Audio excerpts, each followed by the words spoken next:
जय श्री कृष्णा, जय श्री भोलेनाथ। आज भगवान श्री भोलेनाथ को हम कैसे प्रसन्न कर सकते हैं और किससे भगवान भोलेनाथ अत्यंत शीघ्र प्रसन्न होते हैं, इसके बारे में मैं आपको बता रहा हूँ। वैसे तो भोलेनाथ बहुत ही सरल हैं और दयालु हैं, कृपालु हैं। जरा सी पूजा से वो अत्यंत प्रसन्न हो जाते हैं, लेकिन कुछ चीज़ें उनको खास प्रिय हैं। अगर उन चीज़ों को भगवान भोलेनाथ के लिए अर्पण कर दें, यद्यपि ये चीज़ें कभी भी किसी भी दिन भगवान भोलेनाथ को अर्पण करने से वो अत्यंत प्रसन्न होते हैं और हमारे मनोवांछित फल को प्रदान करते हैं, किंतु जैसे मैंने एक पूर्व वीडियो में भी आपको बताया कि श्रावण मास उन्हें अति प्रिय है। तो श्रावण मास का मैंने आपको पूरा व्याख्या बताई क्यों प्रिय है। अब ये बता रहा हूँ कि श्रावण मास में श्रवण नक्षत्र के द्वारा भगवान प्रसन्न होते हैं और श्रवण नक्षत्र चंद्रमा का प्रतीक है, चंद्रमा उसके अधिपति है। उन चंद्रमा के प्रभाव से जब सोमवार अगर आता है श्रावण महीने में तो अत्यंत सुखद और श्रेष्ठ हो जाता है। अब हम देखें भगवान भोलेनाथ को, पहले हमारा तपश्चर्या, हम सोमवार का व्रत करें। व्रत में हमें क्या करना है, एक समय भोजन करने का मन में एक व्रत धारण करता है, संकल्प धारण करना है कि आज हम भगवान के निमित्त अन्न का दिन में त्याग करते हैं, फल और सागर आदि लेंगे और एक समय भोजन जब उनकी इच्छा हो कोई भी एक मील ले लें, भगवान भोलेनाथ उससे प्रसन्न होते हैं। भगवान भोलेनाथ पर जल चढ़ाएं, उस जल में अगर भांग की हल्की सी मात्रा और उसमें दूध अगर चढ़ाते हैं वो भी अत्यंत प्रिय है। सहस्त्र घट जल अभिषेक उनको अति प्रिय है। इन खास महीनों में अगर जितनी बार जल चढ़ाएंगे तो क्यों प्रसन्न होते हैं कि हमारे भोलेनाथ को शीतलता प्रिय है और शीतल में प्रिय होने के कारण भगवान भोलेनाथ जगत कल्याण के लिए, मानव जीवन के हित के लिए वो अपना तपस्या करते हैं। तो ठंडे जल में उन्हें अत्यंत सुखानुभूति होती है और जो उनके ठंडे जल का अभिषेक कराते हैं उनके लिए अत्यंत प्रसन्नता हो जाती है और मनोवांछित फल देते हैं। इसी श्रृंखला में अगर हम भोलेनाथ को प्रसन्न करने के लिए उनकी अत्यंत प्रिय चीज़ बिल्व पत्र अगर उनको अर्पण कर देते हैं तो कहना ही क्या है। उस बिल्व पत्र में यद्यपि एक बिल्व पत्र भी अर्पण करेंगे तो उसका मैं महत्व बता रहा हूँ।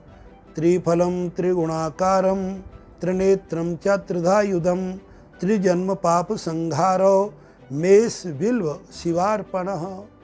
इस मंत्र से ये स्पष्ट होता है कि त्रिफलम हमारे भोलेनाथ अत्यंत सुखद पूर्वक तीनों जन्मों के, गत जन्म, पूर्व जन्म, इस जन्म, तीनों जन्मों में फल देने वाले त्रिफलम त्रिगुणाकारम।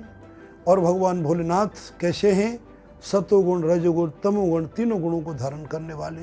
त्रिनेत्रम भगवान भोलेनाथ के पास तीसरा नेत्र है और त्रिधायुधम त्रिआयुधम, तो त्रिआयुध में सबसे बड़ा तो उनका त्रिशूल है और दूसरा उनके जो आयुध हैं वो जिससे अपने जगत का कल्याण करते हैं, वो हमारे प्रभु के पास में उनका एक तप करने के लिए प्रभु का ध्यान होता है। ऐसे त्रिनेत्रम च त्रिधायुधम, जब बेलपत्र को देखेंगे उसकी आकृति कैसी होती है, वो 3 प्रकार के होती है। और बेलपत्र के बारे में यद्यपि मैं एक दूसरे वीडियो में बहुत कुछ जानकारी दूंगा। ये वृक्ष भगवान भोलेनाथ को और माता लक्ष्मी को अत्यंत प्रिय है। एक बेलपत्र चढ़ाने से मेष बिल्व शिवार्पणम, एक बेल चढ़ाने से इतनी सब चीज़ें आपको सहज में ही भगवान भोलेनाथ दे देते हैं।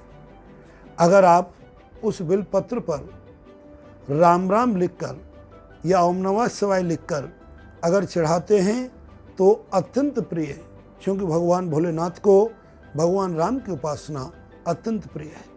शिवद्रोही मम दास अरु मम द्रोही शिवदास, सो नर करें कल्प भर नरक में वास। अर्थात भगवान शिव के द्रोही राम के पुजारी नहीं हो सकते और राम के पुजारी भगवान शिव के द्रोही कभी नहीं हो सकते। इसलिए भगवान राम को प्रति राम राम लिख करके भगवान भोलेनाथ पे चढ़ाएं, तुम्हारी सभी अभिलाषाएं पूर्ण हो जाती हैं। नाना प्रकार के आप जूस जिनको आप कहते हैं फलों का रस, वो भी भगवान को भोलेनाथ पे ठंडे रूप में चढ़ाने से भोलेनाथ इतनी जल्दी प्रसन्न होते हैं कि आस तोस तुम अब डर जानी, आरत हरऊ जिन जन जानी, जगदात्मा महेश पुरारी, जगत जनक सबके हितकारी।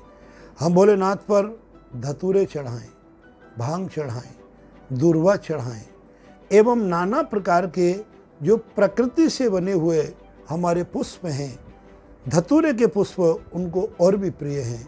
इन सब में बिलपत्र उनको सबसे प्रिय है। तो भगवान शिव की आराधना करते समय हम इन चीज़ों को बड़ी भक्तिपूर्वक, श्रद्धापूर्वक अगर अर्पण करते हैं तो भगवान भोलेनाथ हमारी सभी मनोकामनाओं को अवश्य पूर्ण करते हैं। जय श्री भोलेनाथ, जय वर पार्वती पते, हर हर महादेव।